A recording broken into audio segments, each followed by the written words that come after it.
I'm going to leave my intros brief and just hand it over to Annemarie Fussell, who's going to talk a little about the restoration, the Wildland Restoration Volunteer Program and what they've been doing for pollinators.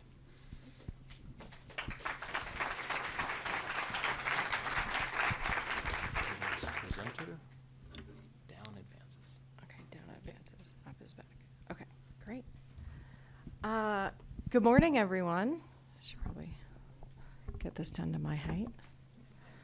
I'm a little nervous. Usually when I talk to a group this big, I'm just out in the middle of an open field shouting directions about how to plant something or collect some seeds. So hopefully I'll settle down in a minute.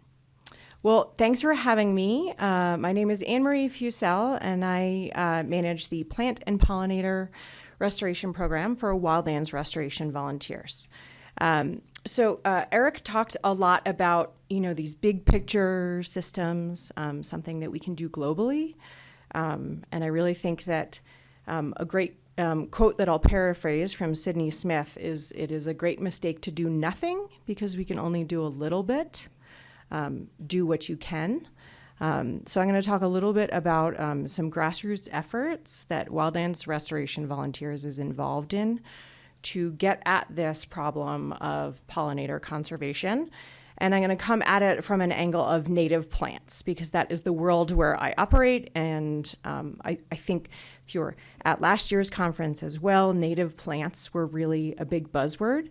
Sorry. Feel free to laugh at any of the bad puns that come out during this. And I really think that's how the group that I'm going to talk about came together, was a recognition of the value of native plants for pollinator conservation. Okay, so Wildlands Restoration Volunteers. We began in 1999. There was a need for wetland and riparian restoration in Boulder County. A group of committed citizens and our founder, Ed Self, decided, we want to do something about this. So we were founded, like many nonprofits, by community members who wanted to do ecological restoration on public lands. So our main focus is to restore natural habitats. That could be anything from alpine ecosystems in the alpine tundra to the plains out on the Pawnee National Grasslands. We work everywhere in between. River restoration, forest restoration.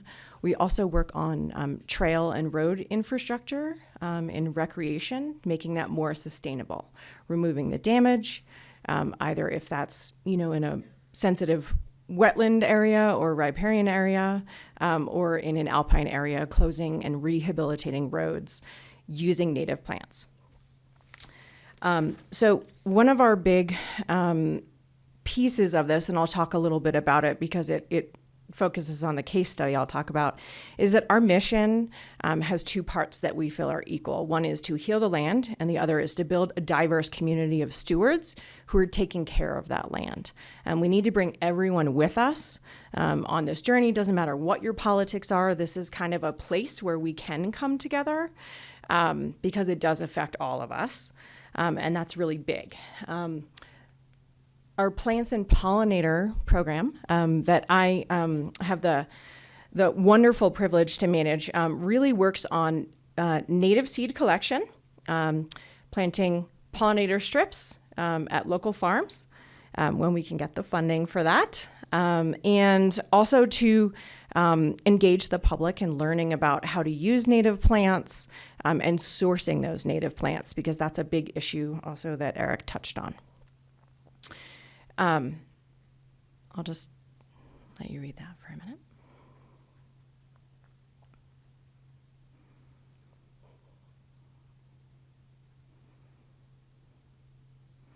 minute. So part of all Wildlands Restoration Volunteers projects, we have volunteers come out and we work on public, private, and shared managed lands. by including all of these voices in our work, we really feel like we can chart a new course and make better decisions in the future and kind of avoid some of the mistakes we have already made while we were kind of developing solutions to problems that we had in the past. We need better solutions, and we need to come at those from a different angle. And part of working with a diverse community and sometimes organizations that may actually seemingly have disparate missions, by bringing those folks together to build those solutions are stronger, they take longer, and we'll get at that when we talk about collaboration. So why am I here? I'm a native plant nerd, very proud of that.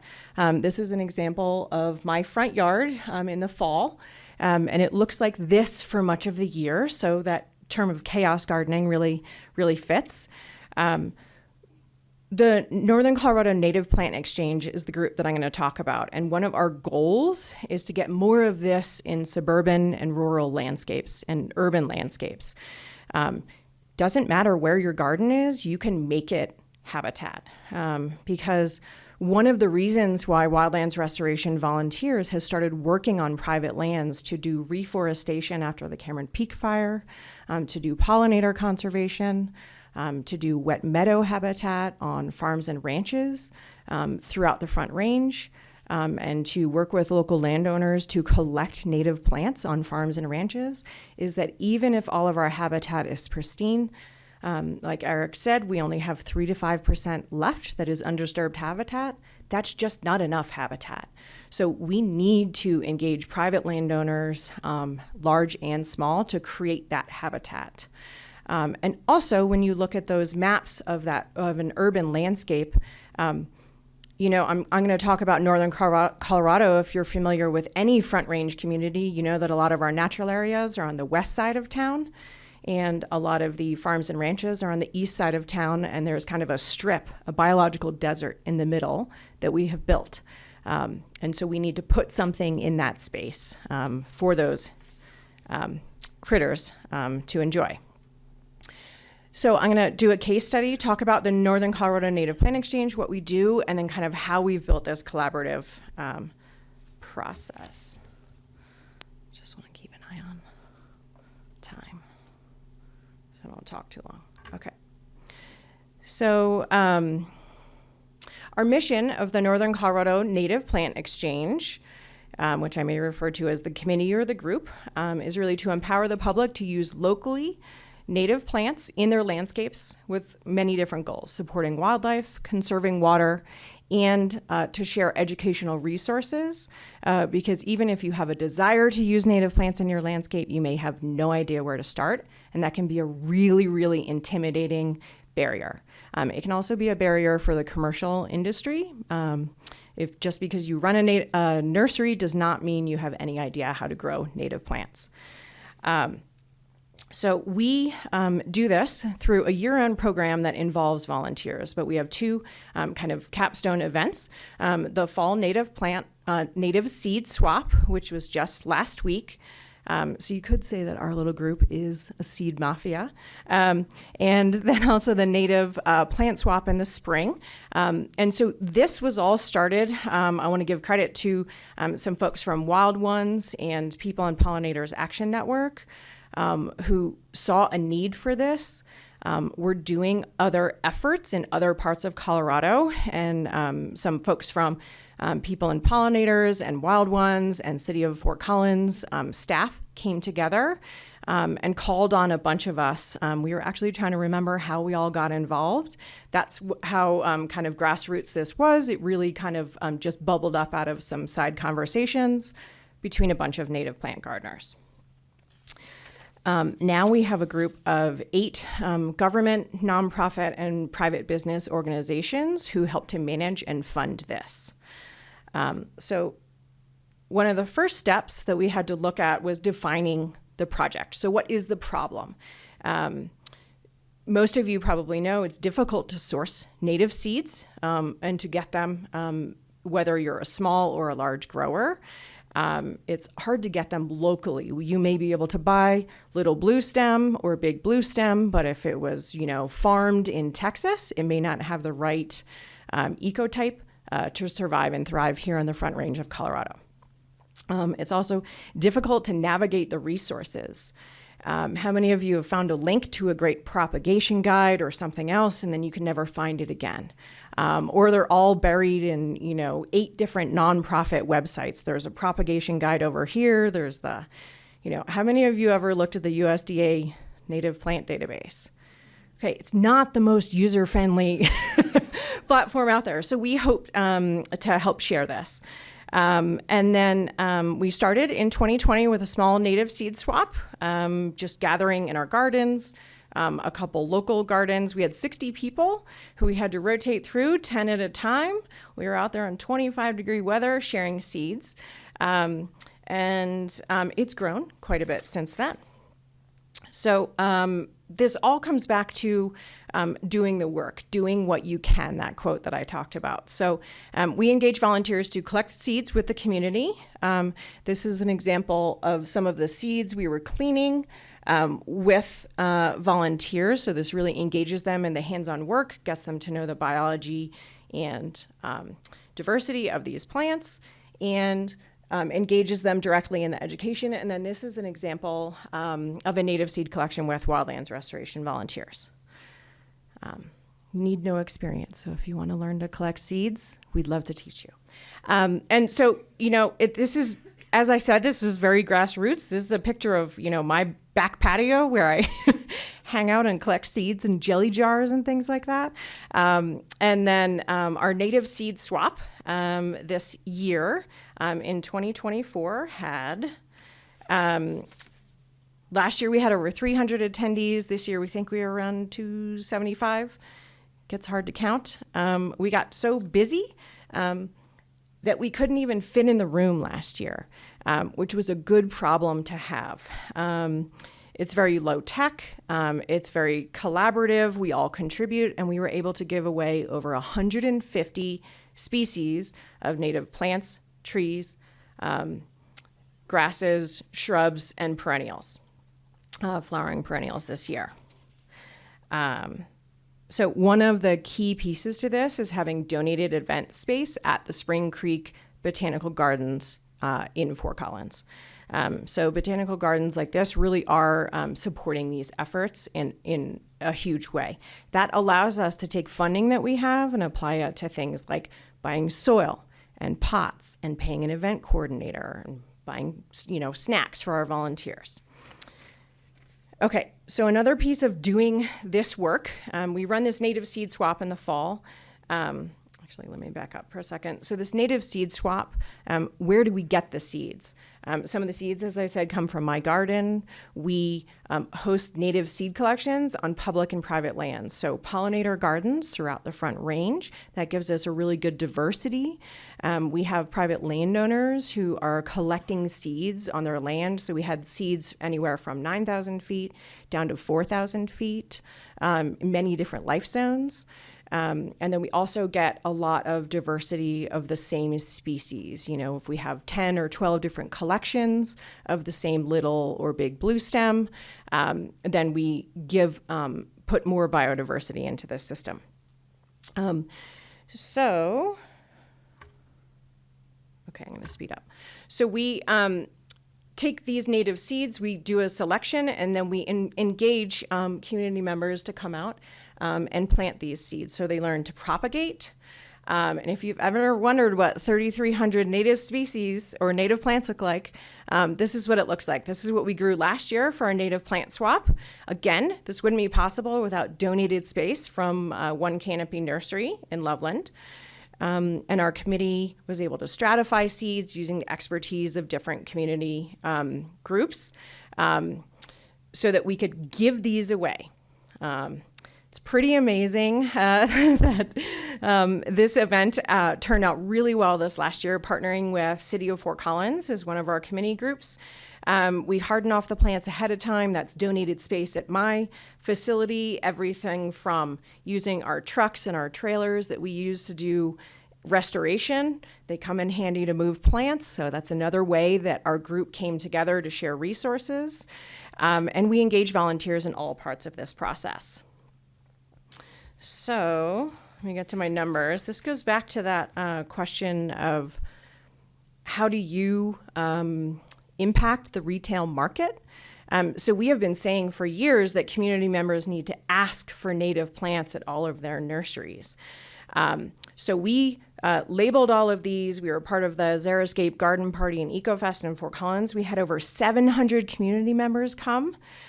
We gave away about 3,300 plants. The community donated another 1,000 plants. So if you look at average value of about $9 per plant, that's $38,700 worth of native plants that we just gave away. So if you own a nursery, that's a market that we would love for you to fill. We would love it if native plant nurseries were offering this diversity of plants so that we didn't have to. However, one of the big pieces of this is that we are able to engage a larger community of gardeners, people who don't have the knowledge and don't have the time, quite frankly, to drive around to 9 native plant nurseries on the Front Range, some of them being an hour and a half away from their home, on the off chance that someone's going to have a native gamble oak that they want. And you may just not also have the money. The great thing about gardening is collecting and sharing seeds. You can do that for free.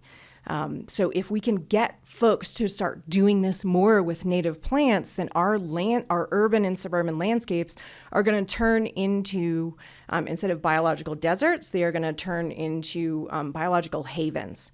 My husband and I call our backyard the sanctuary. And that piece of providing that wildlife habitat is really important. So how do we do it? We at WRV use a really collaborative approach in all of our projects. One of the ways that we do that is kind of using these 5 steps. There's no distinct order in them.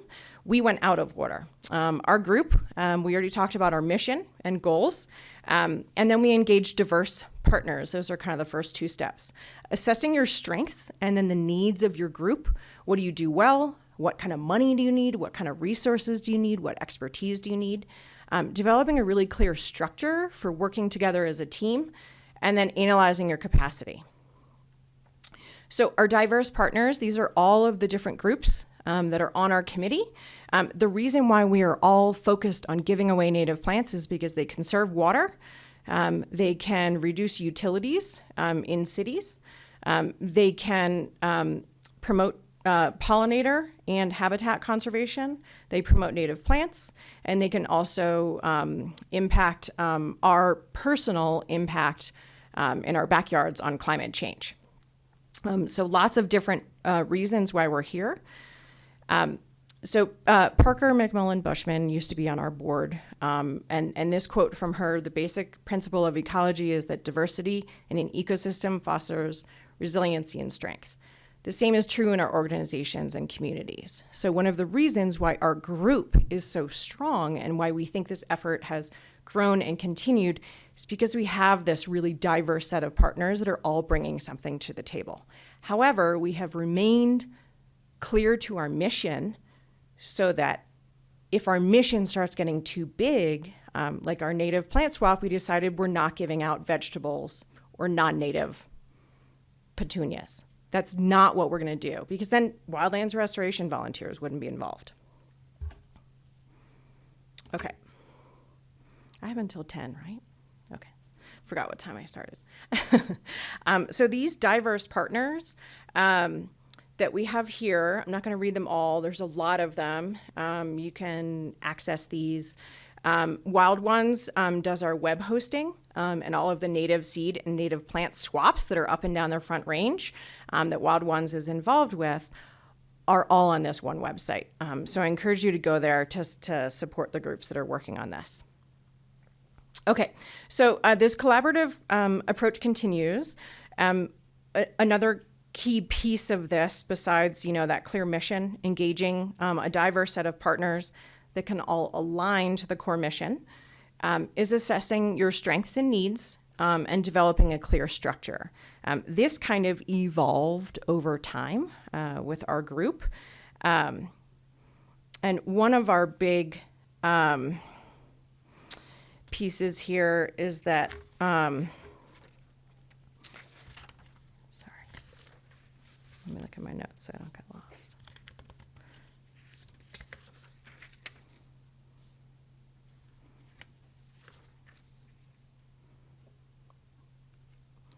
So a key piece to this, assessing strengths and needs, and seeing how each person in this collaborative group could contribute, is not to expect everyone to contribute the same.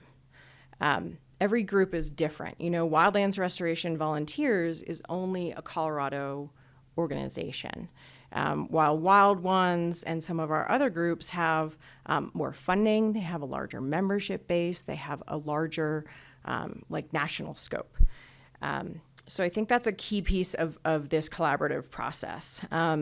Technical expertise to clean and propagate native seeds. We have that through the Native Plant Society, individuals in the group.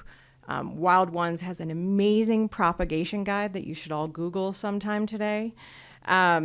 Educational programs and resources. Instead of us reinventing the wheel, we have been able to collaborate and compile a lot of information for the 1,000 people that attended our events this year and give them educational resources and continuing education. For instance, we just finished the native seed swap, so my next email to the group is going to be, how do you start to germinate native plants? When do you start to stratify? And what are some resources that you can work on now? So you can start that over the winter. Access to public and private lands. This is really big. We have a lot of relationships personally at WRV. Natural Resources Conservation Service has a lot of connections to other private landowners. We've been able to collect a lot on some ranches that have conservation easements. Public gardens, anywhere from the Northern Water Facility in Berthoud to City of Fort Collins pollinator gardens that have been installed. To personal gardens of a lot of our community members. Volunteer recruitment, management, and field expertise. That's a whole different ball of wax. And that's important to make sure that you have before you go into planning a really big event. If you're not an experienced event coordinator, it can go really badly. And so that was one thing that WRV and some of the other groups brought to the table. So we knew how to manage, and we knew how to recruit, and we knew how to mobilize volunteers. Okay, this is obviously a really big part of the process. Physical resources. We were able to get donations for, very pragmatic things like soil and pots every year. We also got a lot of donations. But we were able to draw on the physical resources of a lot of our partners. For instance, we had trucks and trailers from two of the organizations where we work on a lot of farms. So we have dump trailers that are huge, and we can load 3,000 plants in them without having to rent a vehicle. So those small pieces. As I said, we have these in-kind event spaces that are key to the success of our program. Without that greenhouse and a consistent place to grow these plants, we wouldn't be able to give away the diversity and the quality of plants that we did. Web hosting. This is an area where I'm the event coordinator, and I love that we have other people in the group that will do this for us. We have folks that do the graphic design, post all our volunteer events, and this also gives us access to a broader membership. By having these 8 different groups involved, we're not just reaching out to the 10,000 people on the WRV's mailing list, we're reaching out to the Colorado Native Plant Society's mailing list, the PPAN's mailing list, the League of Women Voters who are involved through their pollinator conservation group and habitat group. That really allows us to bring in a more diverse set of volunteers and folks who are attending that event. And I am firmly believe that if it was just us running this event, there's no way we would have had over 1,000 individuals involved last year. Also this funding capacity. So this is really big, and this is the last piece that came in for us. Having the capacity to reach out to sponsors, connect with sponsors, write grants, and write the reports is a big piece of this. And that has really been a key part for our group in the end. Okay, I won't skip ahead. So developing a structure. This is really important for me as the event coordinator. Communications, making sure you allow for engagement with everyone in your group and making sure that communications aren't bottlenecked through one person in the group. Our whole group can access each other, work in small teams, work individually. Part of that is also my last point, which is having a really good shared platform.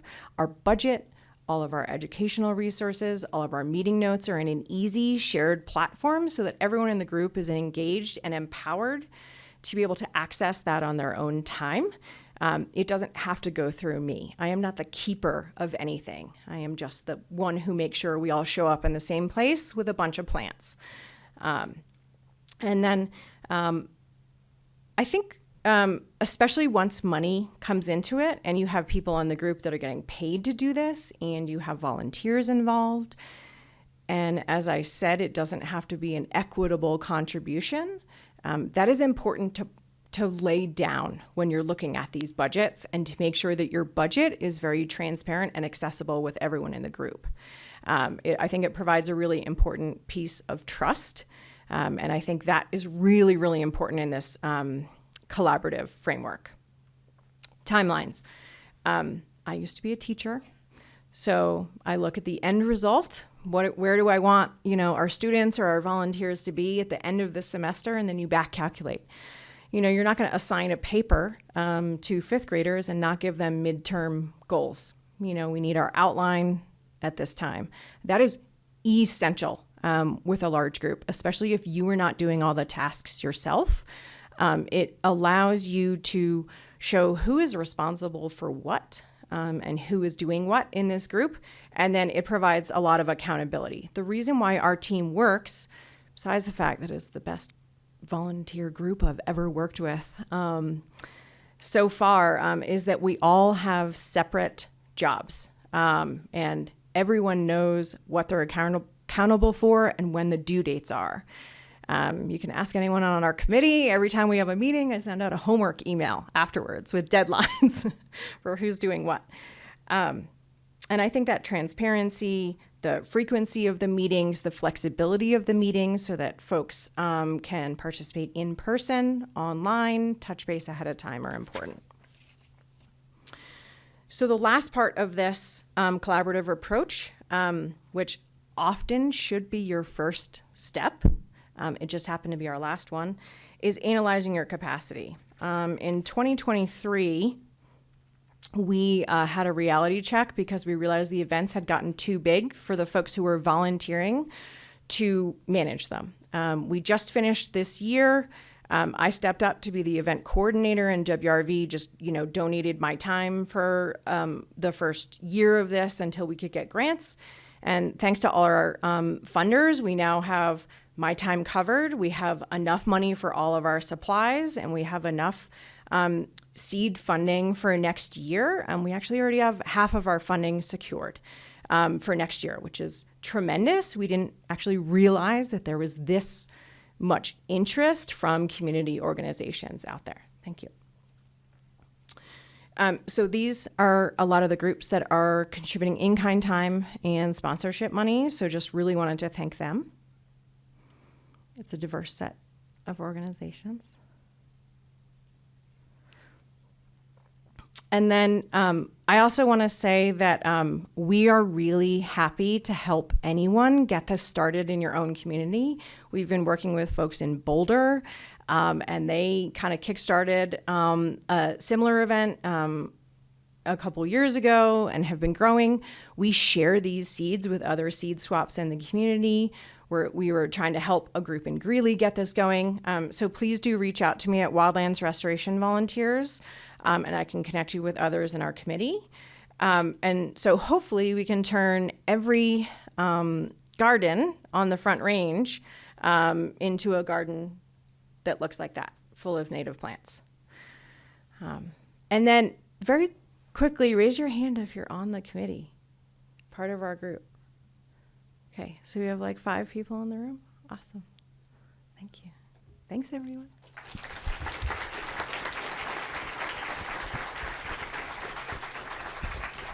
Thanks so much, Annemarie. If you've got questions, again, raise your hand, send it to somebody on the side. Did you respond to our solicitation for talks? Is that how? Yeah. So I'm going to admit that I played really bad host and didn't set you up well, because while we were following up on a really informative keynote that we invited and asked for external expertise, we also earlier this year put out a solicitation to ask people from our organizations, our partners, and our community to speak about their programs, goals, and outcomes here in Colorado. And so Annemarie was the first of a series of talks you're going to hear today about some of these local initiatives. So apologies for that. No. I got to read, sorry. Oh, maybe you could just mention that there's another seed swap coming. Yes. Thank you. So the next seed swap, Wild Ones, Front Range, Boulder Region, Meadows Branch Library, Sunday, December 8th. And if you just Google Boulder Seed Swap Wild Ones, you'll find it. It's 1:30 to 3:30. You don't have to bring seeds to take home seeds. That's true of all of these swaps. You can donate or not donate. Good plug. Thank you. So we got a question that is curious whether or not you're tracking any of the outcomes specifically for like pocket gardens. Yeah, so that's a great question. I think one of the, if you've ever worked on outreach, tracking the impact of your community-based work is very difficult, staying in touch with everyone. So some of the outcomes that we have tracked is the number of species we were giving away. So the number of seeds, the number of plants we were giving away, which represented, I believe, over 60 species that we grew, and then more from the community, and the number of attendances.